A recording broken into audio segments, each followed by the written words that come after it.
Many of you reached out to me and wanted me to talk about the CBR.com article that came out yesterday. Your wish is my command. Following the events of Dark Crisis on Infinite Earths and Lazarus Planet, Dawn of DCU has already launched new titles, including Superman and Adventures of Superman John Kent, while creating new entry points and titles that we're already publishing, and more launches are on the way in 2023. Tom King, Tom Taylor, Josh Williamson, Tini Howard, Phillip Kennedy Johnson, and Chip Zdarsky discuss Dawn of DCU with CBR. 6 people is a lot of people to do like a Zoom interview, really rolling out something that I believe DC Comics really wanted to say, this is what Dawn of DC is. Chip Zdarsky comes off in this interview about as well as anybody outside of Josh Williamson and maybe Phillip Kennedy Johnson, but he's also not really a functioning adult. He's kind of just a big kid. I wouldn't have had him in there. I certainly wouldn't have had Tom Taylor, who's absolutely self-serving. I understand they probably wanted to get a female writer in there, so they included Tini, but you could tell she's not really a DC fan. She hasn't really been a part of these conversations. Fortunately, Joshua Williamson does come off very well. Phillip Kennedy Johnson does come off very well. And I would have included Tom King because he's the biggest name writer in there, although he's really awkward and he doesn't always come off well in interviews, and that's certainly kind of the case here. But we'll talk about why I'm optimistic first. I could go over quotes from Josh Williamson, Chip Zdarsky, or Phillip Kennedy Johnson, but I'm going to concentrate on what Josh Williamson said, because I think that he got to the point of what they want to do and what they want to accomplish the best. Williamson said, we were coming out of Dark Crisis and had just gone through a year of darkness. When we were getting to the end of that, we wanted it to be a bright and happy DC universe. We had a lot of goals to make the books feel a little bit more light, but still have high stakes and danger. I didn't want to go backward. I wanted us to get down to what we love about the characters and build on that. Add to that mythology and then keep the ball going forward. I didn't want us to be like, we're done with Dark Crisis. Now everything's going to go back to the way things were. With this one, I was like, listen, this is what I love about the characters, and put all those pieces back on the table. Williamson right there is speaking to DC Comics fans and saying what Dawn of DC is what you wanted. Unfortunately, I don't think that's actually gotten out there in the Dawn of DC promotions and whatnot. And one of the reasons they probably should have let Joshua Williamson front this whole thing and really be the point man for DC Comics to talk to the common man, to actually talk to the fans, because he's speaking their language there. Later on, he says, we recognize, and I'm partially responsible for this with Dark Crisis going on, that when Chip Zdarsky was starting with Batman and Dark Crisis was running, Batman was dead. Then we had Batman versus Robin and Lazarus Planet happening.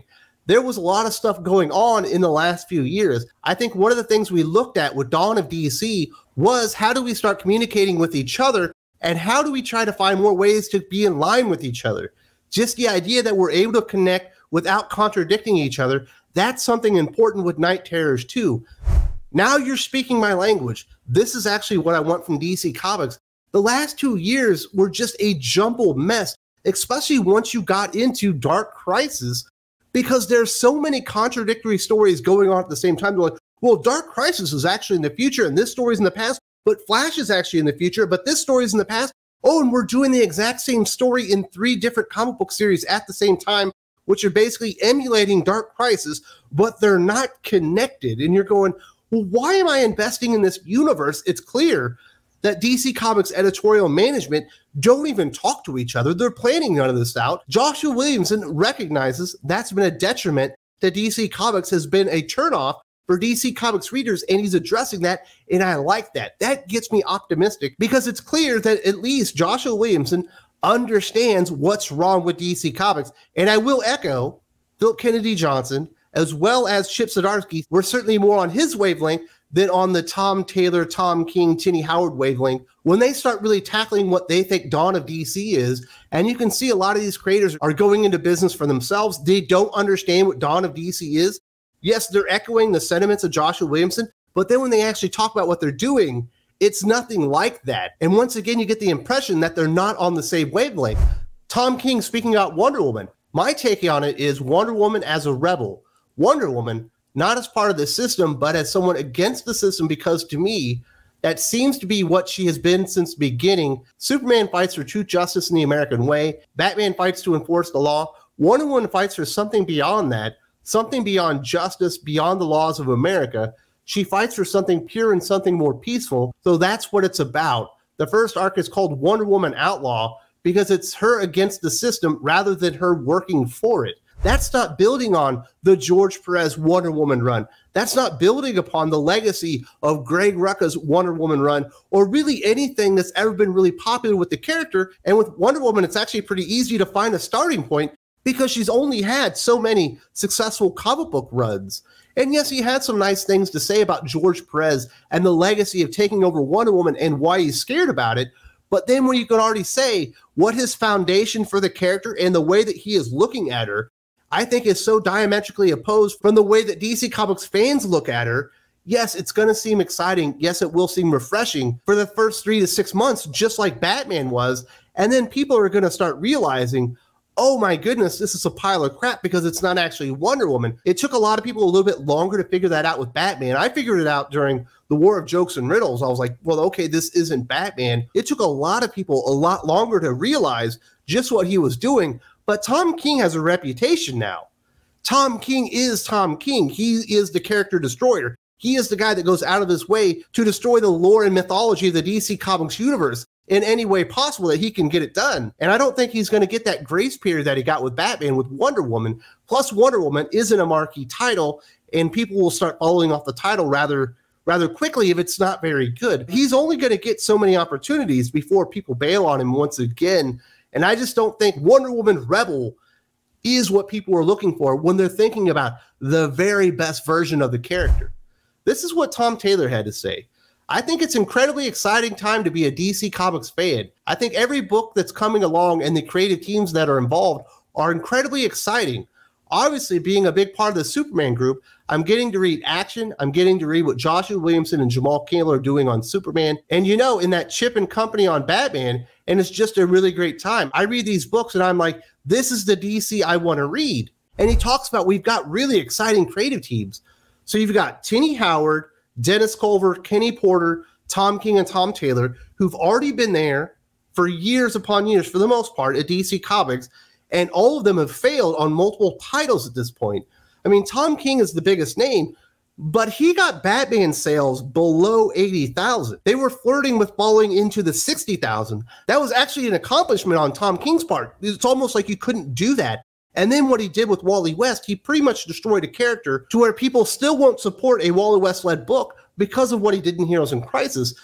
Tom Taylor's work on Superman, Son of Kal-El speaks for itself. Sure, his Nightwing series has been more well-regarded, but go and read that book and tell me what's happened. It's just people slurping Nightwing for about 2.5 years now. And then obviously we've seen what he's done with Marvel Comics, where he dropped the ball time and time again for then. And then the writers that are coming back that have been successful in my mind, Joshua Williamson, Jeremy Adams, Mark Waid, and Phillip Kennedy Johnson. Mark Waid's the only one that's ever been a big mover of units. None of the others have really ever sold a whole lot of stuff, despite doing pretty decent work at DC Comics. So it's not like the pool that they're working with are ultra successful and have written a lot of stories that are going to really push the envelope and make DC Comics successful. So they're kind of counting on this influx of talent, right? They went out there and they got some new creators that Tom Taylor is slurping right there, talking about, we've got exciting creators. Who's excited about Jadzia Axelrod, Michael Dorn, Cy Spurrier, Morgan Hampton? Nobody's excited about any of these writers. Cy Spurrier has the most pedigree as a comic writer for the big two, but he's never been successful. Like, he's done some stuff on the indie scene people remember, but for the most part, when he gets to the big two and he has to write superhero stories, he sucks. That's just kind of who he is. And of course, Tom Taylor's going to be like, this is the DC universe I want, but the DC universe he wants has been proven to be a loser for the most part. Tini Howard had this to say, I'm so excited because it's exactly like Tom said. We are writing the kind of story that I would want as a fan. It's the kind of thing where you get that feeling that you're making yourself happy. I think that can sound selfish, but I think as a writer, you have to listen to that. You have to be that inner fan that giggles because you're connecting with their fans like you are, who are going to feel the same way when you get to that giggle, when you think about the idea and you're like, I can't believe no one's done that. That's constantly exciting. And you can already see Tom Taylor's like, oh yeah, this is the DC universe I want to read. Tini Howard, this is the DC universe I want to read. And it sounds like the only one that's thinking about what's the DC universe the fans want to read. The most important people in the equation, the ones that are actually going to pay for these comic books and keep the publisher going and hopefully blow up sales in 2023, Joshua Williamson's worried about that. It seems like Phillip Kennedy Johnson's worried about that. Chip Zdarsky to a lesser degree because he's just constantly goofing off. But Tini Howard and Tom Taylor, they're so selfish. They're only worried about, is this the take that I would like on DC Comics, when it's been proven, especially over at Marvel, Tini Howard's gotten like 10 chances to do something successful with franchises that are big name, and she's failed every time because she doesn't know what actual comic book readers want from their comic book. She's a LARPer. She's not really a comic book fan. She's a LARPer and a Dungeons and Dragons fan. That's why she thinks everyone like has power levels and you stack them on top of each other and you could just trade them around and stuff, because she's never really thought about comic books that way. She also said, I think one struggle that I have learned to get past is that any version of the character that you write that is unique and real enough for people to identify with, other people are going to really hate. It's just a fact. Like, if you say anything of substance, someone will hate it. You've been learning the wrong lesson, sister. What you should have learned by this point is if you write bad comic book stories that go against the history and lore of the characters and actually start being detrimental to the characters themselves, they will abandon ship. They will stop supporting you. And you've been taught this lesson from the fans time and time again. I am certain that there are a dozen dipshits on Twitter and Instagram that slurp Tini Howard and probably go to a con every once in a while dressed up as her version of Betsy Braddock and say, what you did was great. The problem is there are 15,000 other people that would have supported that book that stopped buying it because your version isn't good. And you can think you're being the realest person in the room. You're just a really bad comic book writer. And that's not what DC Comics need moving forward.